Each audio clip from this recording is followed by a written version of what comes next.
Hiya, it's Amanda here from Lolli Lulu Crafts, and today we have got the Christmas version of a card that I made earlier.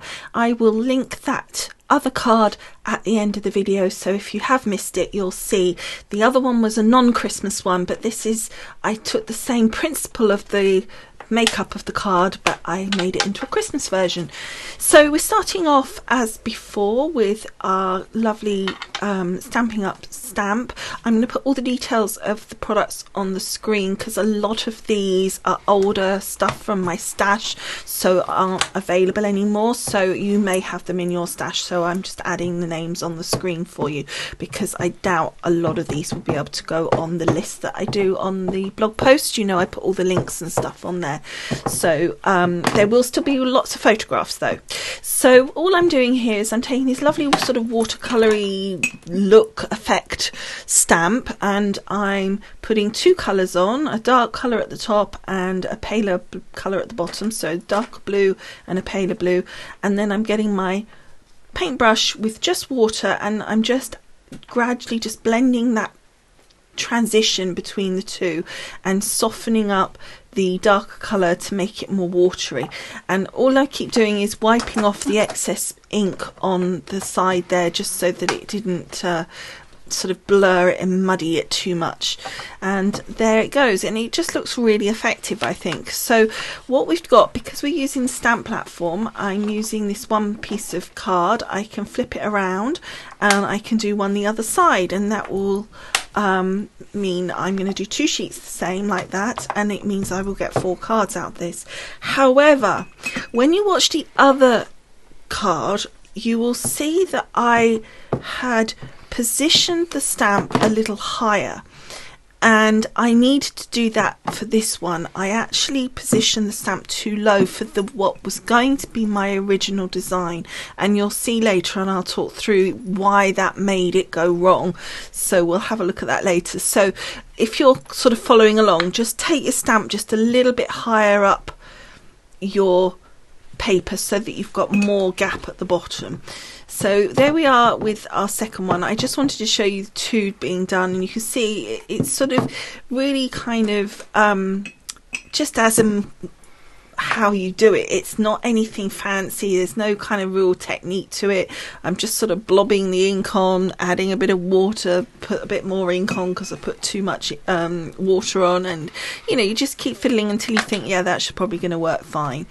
And then we have that one done as well. So that's the 2 sheets complete, and I think they look really effective. I love the way the stamp itself is really nice, and you could actually do this sort of by hand. You'll have seen on other videos I've done this effect by hand by just sort of getting a paintbrush and going sort of side to side across the paper with the different inks or different paints, and that works as well. So if you don't have that stamp, you can easily create the same effect.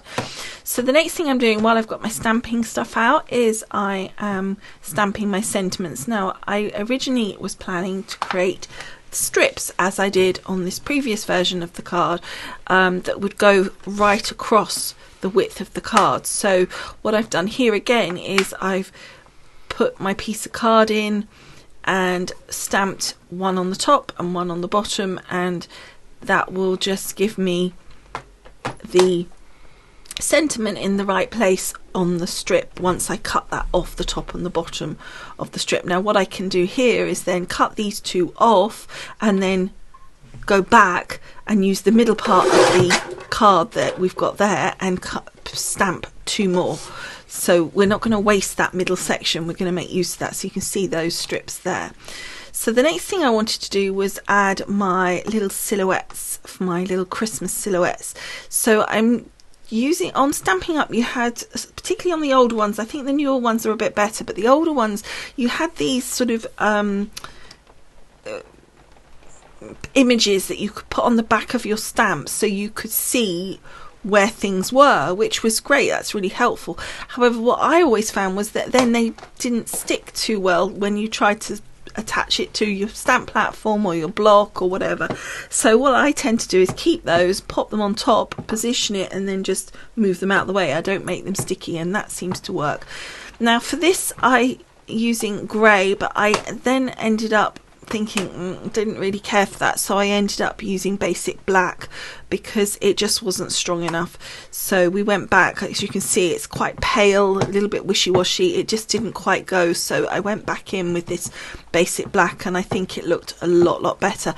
And again, if you have a stamp platform, you can go over it several times if you need to, which is always really handy.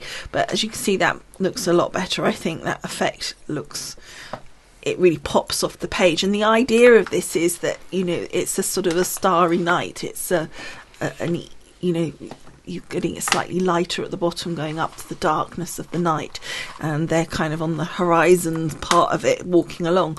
But I thought it would be fun to do two with one kind of silhouette and two with another, and these actually came from two different stamp sets, but I just thought they were really nice. So we've got our Mary and Joseph and the little donkey, and then we've got these wise men, and I just thought they were really effective.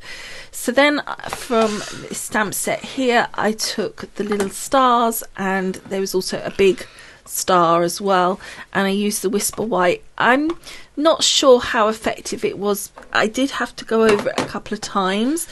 I think it was okay in the end. I think it might have worked better if I'd have used embossing powder and embossing ink in hindsight, but I think it looked fine. The whole image of the sky was quite kind of messy anyway because of the watercolour. It was quite sort of had bits of white in it already, so I wasn't too hung up on it being not as strong as it could have been. And in some ways I think it looked better because the actual silhouette stood out more. So the next thing I took was my A4 Whisper White cardstock, and I literally just folded it in half and used my bone folder down the back. A4 is a pain to score and fold because there just is no absolute middle point. It's just really difficult to do, so it's sometimes just easier to literally fold it and score it. So then I wanted to take the Starry Night cardstock. This matches the dark ink on the front of the card, and I wanted to create an inside sort of panel to go on my card. One, there's going to be quite a few layers on the front, so we want to add that extra weight on the inside, but also again you've got all that detail on the front, and then you open it up and it's just white, and we just think that's a little bit boring, and it really doesn't take a lot of effort. You could leave it just with the blue, it's perfectly fine. You could easily write on that with a dark pen, but I thought I would add an extra bit of the white, the Whisper White. For that Whisper White I used the thinner regular weight Whisper White. For the card base I used the thicker Whisper White. It's much better for that card base, it gives it a lot more stability. So I just added that little white panel in the middle, but that really isn't necessary. You don't need to do that if you don't want to, so you could easily miss that step out, and if you're bulk doing it, any little steps you can miss out obviously always helps. But if you're only doing what I'm doing, which I say bulk, but I sort of just did 4, then it's easy enough. So now is when I begin, I cut my card down to the dimensions as per on the screen, and then I cut it into 3. I then wanted to cut a bit across the bottom off because I needed my panel to go across that section, and I needed to make it just a little bit longer. So because it was going to have that panel going all the way across, it didn't matter that it was going to have that gap in the middle because it would be covered. Now the first thing that I realised I did wrong, somehow, I don't quite know what happened, but you can see the bottom piece there on the right was slightly off in its cut. I mean, I don't know what I did, I who knows. That was to go all the way across to sort of create like a thing that they were walking on. However, I realised that it was really a bit low and there was too much white at the top, so what I did was I went back in and I stamped sort of a ground on the rest of the cards, and I was going to come up with a different version for the rest of them. So I cut the rest of them all up, same dimensions as before, but not cutting the ends off. You can see I just kept them as 3 solid panels. So you could still do what I was trying to do on the first card, but what I would suggest you do is go to the original one, which has a different design, and it will give you a little bit, it will show you what I was trying to do. But basically I just messed it up. The first thing I messed up was, you can see the stamped image, there's a lot of white at the top, as I said earlier, and not so much at the bottom. I needed the whole thing to be up a bit in order for that panel to go all the way across the card. So even when I cut it, which was my attempt to try and solve that problem, it just, I just didn't like it. I mean, it worked, but it was just annoying, so I decided to come up with a different way of doing it. It's perfectly easy to do, it's just I messed up stamping that panel in the first place, that watercolour section. If I hadn't have got that wrong, then it would have been fine. So as I say, take a look at the original card and you'll see it was pretty simple to do. But actually in the end I was quite pleased by the mistake, because it made it something different to what we'd already done, and it gives you something different to see, that you could see just a very small change, but it gives a very different effect. And I actually really liked the finished result. So what I did is, instead of going all the way across, as you saw, I created something for my little silhouettes to be walking on. That was part of one of the stamp sets. And then I cut the long panel with the sentiment that was to go across the card down to a small sentiment piece, and then I put it up where there was that big white gap, which was like, what do I do with that? What am I gonna, it's like this big gap at the top, and I was like, let's put the sentiment there. So, and then it really worked. I think it came into its own. I think it became really effective, and I was actually really pleased with the finished result. And I showing you both the one with the wise men and the donkey and Mary and Joseph there, because I thought you'd like to see both of them and what they looked like. So this one design had the panel going all the way across and the sentiment at the top, and the two wise men cards both had the sentiment at the top. And then the last thing I thought was it just needed a little something, so I just added some crystal stickles to where the white was. I just, as I said to you at the time, I wasn't 100% happy on that. Not that it looked wrong, but I just felt it was, once it dried, it disappeared, and I did stamp over it a couple of times.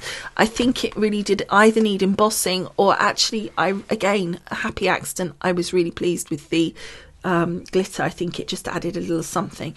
So there you can see the two designs. So the one on the left there, you can see the panels going all the way across, and it looks like Mary and Joseph are kind of walking across that panel of the white cardstock, and then the other three have got the sentiment up the top.